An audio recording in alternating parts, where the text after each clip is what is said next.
Hello, everybody, and oh, geez, what's going on here? I'm stuck in a bucket. How you doing? Wow, that was random. Hi, everybody. Welcome back. It's me, Orpheus, with another edition of Orpheus Plays here on Blade and Sorcery, and we're here in the marketplace again. Yes, one of the good places in this game to get a little bit of thrashing and tearing and scratching and row and whatever. Hey, all right. Blade and Sorcery, yes, a fabulous game where you get to tear people apart and no one calls the cops. At least if you're being, quiet enough in your house that your neighbors don't hear. So, we're doing survival today. This is a mode where different waves come out and it'll get progressively harder, hopefully, But I am playing in God mode because that helps facilitate the whole process here on Orpheus Plays. So, hey. Hope you are doing wonderful wherever you are right now today. It's another good day. I hope you can just sit back and relax. We'll tell some silly stories, and we'll get some murder going. All right, traditional slow motion kill. First one of the day. Look at this guy. He's clever. Hit, and then we put it up, and we put it down, and we put it up, and I put an axe in your balls. Is he gone? Ha. Now he is. Whoa, no, don't look at that. He's wearing a leather Speedo. Imagine how that smells after a couple minutes. So yeah, not much going on right now. Just kind of chilling out. Oh, there's a sword. Doing a little bit of silly stuff. I'm practicing with some new audio equipment. I got a new lavalier mic that, we'll see how it sounds. I don't know. I didn't spend a ton of money on it, so hopefully it's not complete crap. I'm gonna dick around with it a little bit. It's really hard to get, but you wouldn't believe how hard it is to get this game onto, where you're watching it now. Because the system that's built in is a little wonky, right? The technology is almost there, but, streaming it to the computer doesn't really work very well. And, the Quest link or whatever, come on. I don't have a ton of cash lying around. I can't do that. So, I'm trying to just improve it by little tiny increments. And maybe at some point we'll be all famous and I'll have to get all the studio equipment going on. But you guys can help with that. Hey, want to see a lot more content? Hey, do the YouTube thing. Do the subscribe and the like and the comments. I try to interact with as many people as I can in my comments. I guess that's a rare thing. I mean, why not, man? You guys take the time to watch and then you take the time to say something. I'm going to take the time to, do something back.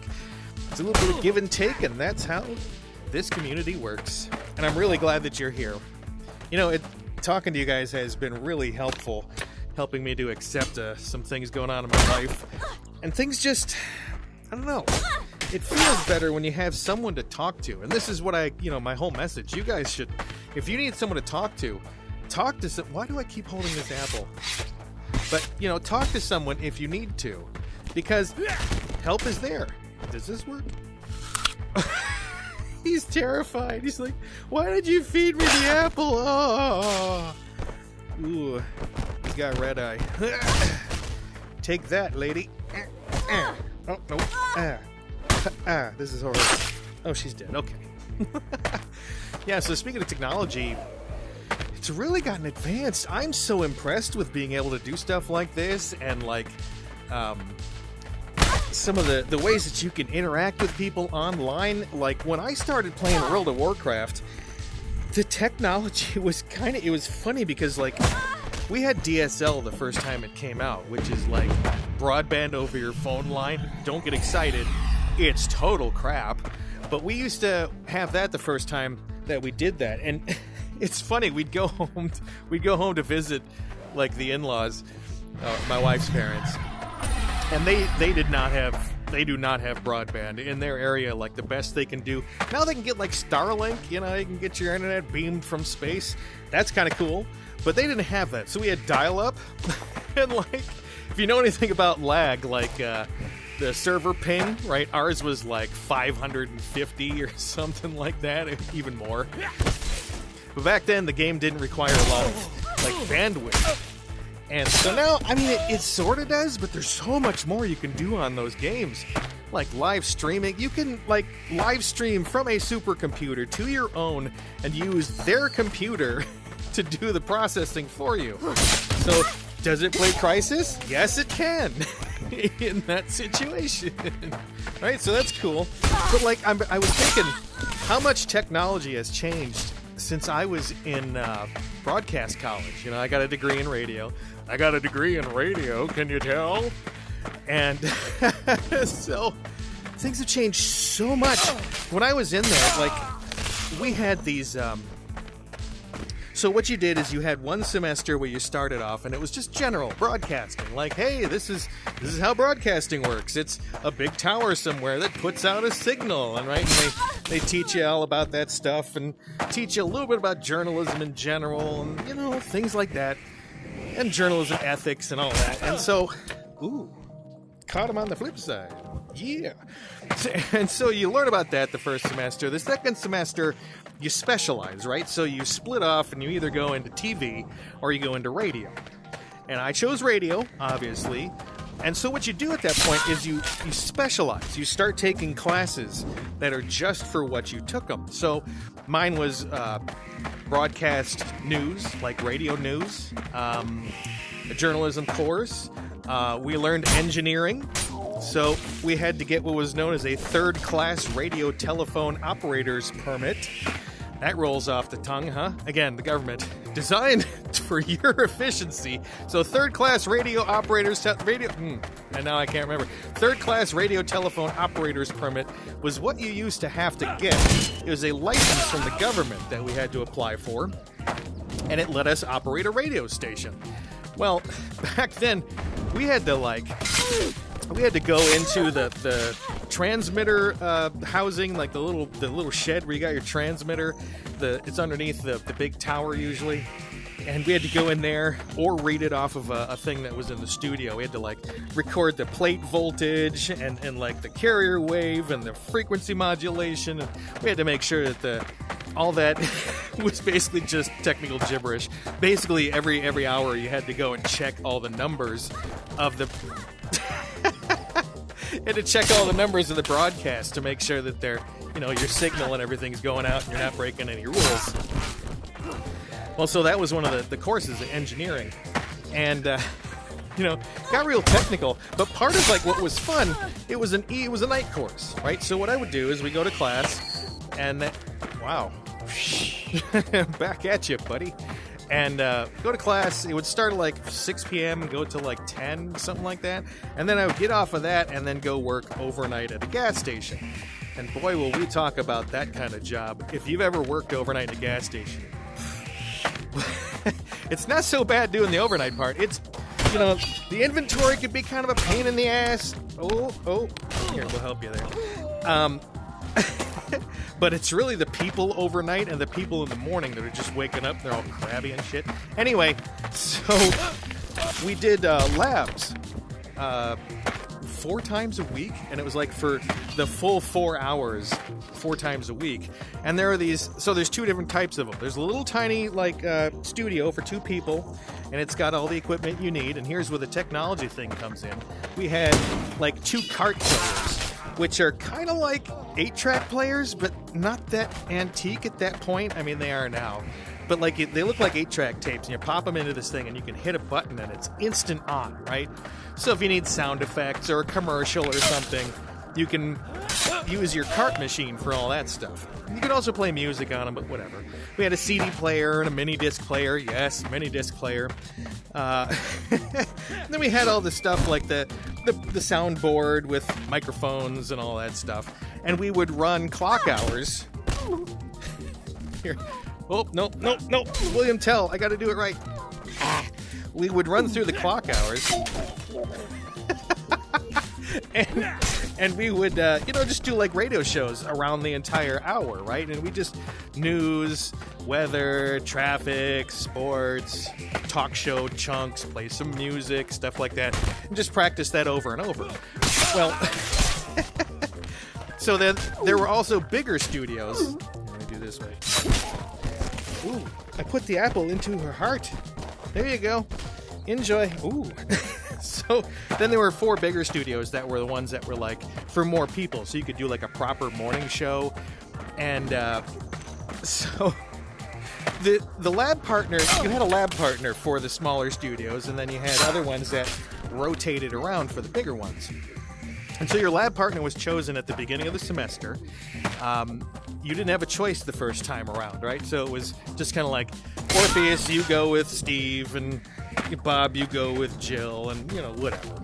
All right, so for me, there was this gal that they paired me with who wanted to be a, like, drive time talent for the radio, and she was my lab partner. And so spending 4 hours a day with the same person 4 days a week over the course of months, you get to know somebody. Well, I had a girlfriend at the time, so there's nothing like that was going on. And she, you know, we both knew that it was like, she was attractive, she thought I was attractive. It's like, no, you know, no, we're not into each other, we're into different stuff, and, you know, our families are way different, all that stuff. But, so in radio, just like here on YouTube, when you talk a lot, people learn a lot about you. And so we were doing a little mini show about like jobs that we've worked over the years. And I was like, you know, I've delivered pizza, and I've been in sales, and I was an executive at a couple of companies over the years, and I did this and that, and, you know, worked as a stripper for a little bit, and, you know, that kind of stuff. Whoops. And so, wow, that was a magic trick.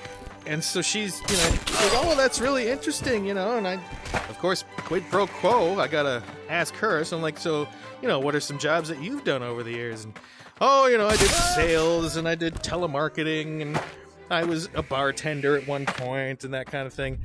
And I said, so, you know, do you do anything now? And she, yeah. I said, what do you, don't zap my damn dagger, lady. I said, what do you do now? She said, she says, I'm a person that I'm online, and I'm kind of like a model, and people tip me to do stuff like dance and everything. So you right away you're like, oh, I know what this is. Well, back then, this was like the first site for this sort of thing.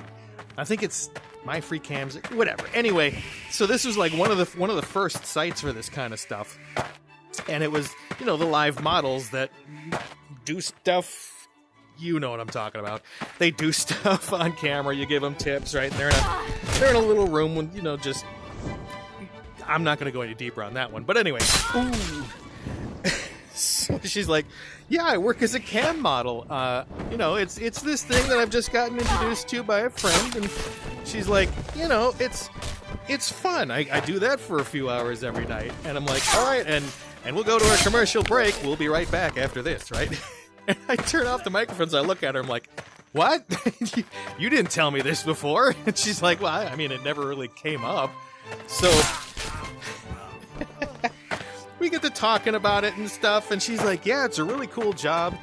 People pay a lot of money for this stuff. They make requests and stuff. And I'm like, is it like, you know, erotic? And she, yeah. I'm like, huh. So I mean, you're not embarrassed or anything? She's, no. It's a great job. It lets me kind of express myself and be a little crazy. And again, this was so new. It's not like someone in town would know about it, right? Or accidentally stumble upon it or anything like that.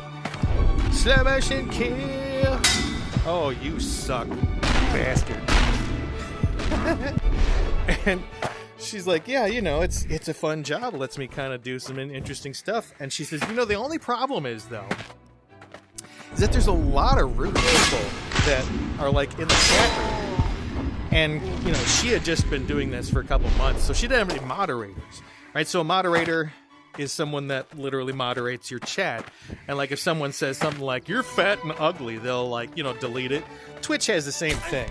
They're kind of people that, you know, watch the stream and they get asked after not being a dickhead for a little while in the streamer's eyes, right?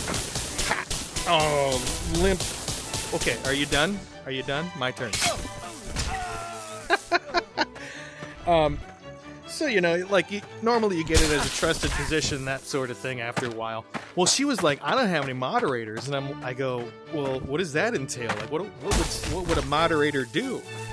Oh, no, you know, he sits in a chat and like we'll take care of the mean comments and everything and, you know, all that stuff.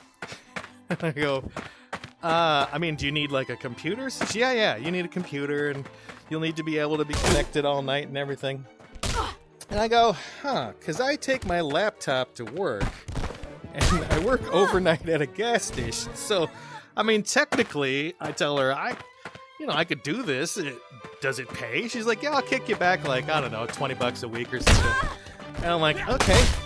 And she goes, yeah, so real quick, she's like, here, let me show you. And she opens her bag and takes some papers out. They're printouts of like screenshots of her show, one of her shows. And it's like, oh boy, you are leaving nothing to the imagination, aren't you? Like, holy Christmas, I'm seeing things that I shouldn't be seeing, right? And it was like she pretty much did everything that you can imagine on these shows. And so there it was for several months, like the rest of that semester and then like half of the next one. I don't remember why I stopped. But like, so I would be at the gas station overnight. So I'd go to school, I'd spend 4 hours with this girl in a studio, right? And then I go to work overnight at the gas station. I got my laptop open, like where you think they keep the baseball bat behind the counter. I had my laptop under there open, and it's, you know, chat window and like her just all like going to town, right? And I'm there like getting rid of the mean comments in between, like counting the cigarettes and just restocking the coolers and taking care of the odd, like, you know, weirdo that comes in at 4 o'clock in the morning. So yeah, I spent a good part of my broadcast college in a very tiny room with a cam model. Weird stuff. I've always had weird experiences with women. When I was younger, I was staying at a place that was right on the beach near the ocean. I mean, like, you go out on the balcony and you see down on the beach. And there was this woman that was down there, and she's sun tanning, and I'm like, you know when you're younger, like, you see a pretty girl and you're like, pretty. Or like you see a hot guy, you know, like maybe sun tanning or something, and you're just like, oh my god, he's so hot. I need to come up with an excuse, right? I want to go talk to him, but I don't want to be like, you know, hi, you look really nice. Can I talk to you? You know, like, I'm going to call 911 real quick. Hold on. You know, that sort of thing. So I see that she's just kind of just gotten out and laying out. And I was like, well, what do I do? I'm going to be slick, you know. So I'm working up this little thing in my head. I'm going to walk up and I'm like, you know, hey, do you need me to put some suntan? See, this is how, you know, I practice it like for a half an hour. You want me to put some suntan lotion on your back for you? I'm like, you know, it looks like you're new in town kind of thing. So I'm like working through this whole dialogue. Is he stuck in the well? Bloody hell. Is he? Yes, you are. Timmy's stuck in the well again today. Yes, he is. Come here. Did that work? No, he's still alive. He's like, why am I here? Okay. So I'm thinking I'm going to be all clever and all suave and like, you know, the scenario running through my head is like, you know, I'll get out there, I'll be so smooth, and she'll instantly want to go out and like, damn it. Ew. Orpheus go down the hole. Anyway, so I'm like, you know, I'm going to be Mr. Smooth, right? And I get down there, and the whole way down, I'm going down the elevator, and I'm like, all right, suntan lotion. All right, so you seem like you're new here. Is there anything that I can help you figure out why? Okay. And I get down on the beach, and I walk up to her, and, you know, she's laying back with her eyes closed, just kind of getting some rays. And I walk up, and I go, hey, do you need me to put on some suntan lotion? You look like you're new in town, and you might want to, you know, get a little help. And she looks at me and goes, okay. She only spoke Spanish, and I did not speak Spanish very well, if at all, back at that point in my life. So she just kind of looked at me, and I just kind of looked at her, and I was like, suntan lotion? Do you need me to put suntan lotion on you? That did not go anywhere. Plus, when I got down on the beach, I noticed she was like 25 years older than me. You know, you see someone from 300 yards off the balcony of a hotel. You know. So anyway, that's my stories, and I'm sticking to it. I'll see you guys next time. It's another fabulous edition of Blade and Sorcery here with Orpheus Plays. See ya. Bye.